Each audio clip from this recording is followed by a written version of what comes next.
ওমা তুমি এটা নিয়ে কি করছো? কি করবো বলো বাবাই, এটা তো দাদার ছোটবেলার ঘট।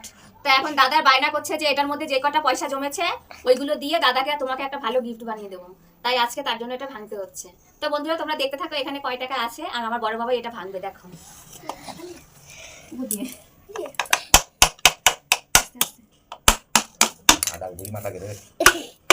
কত করে দিই? ওমা বন্ধ করে দিলাম। তোমার সঙ্গে একটু বেশি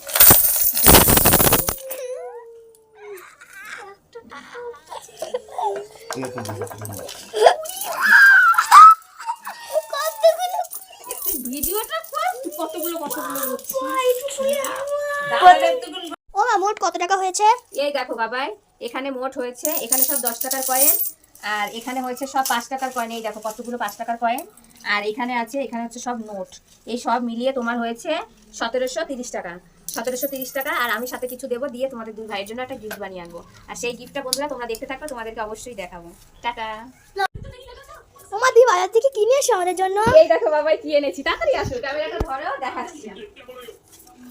তো বলেছিলাম না যে ঘটে কয় টাকা জমেছে, ঘটে টাকা দিয়ে তোমাদের জন্য কিছু আনবো। তো এই দেখো আমার ছোট বড় বাবাই ঘটে টাকা জমিয়ে আজকে কত বছর ধরে জমিয়ে এই দেখো দুই বাবুর জন্য আজকে দুটো গিফট এনেছি। তো বন্ধুরা তোমরা অবশ্যই কমেন্ট করে জানাবে কেমন হয়েছে। দাঁড়াও দেখাচ্ছি, খুলতে পারছি না, প্রচুর শক্ত। তো বন্ধুরা এই দেখো আমি কি এনেছি ঘটের টাকা জমিয়ে। এটা আমার ছোট বাবাই, এটা আমার বড় বাবাই। তো তোমরা অবশ্যই কমেন্ট করে জানিও এই দুটো গিফট কেমন হয়েছে। টাটা সবাইকে।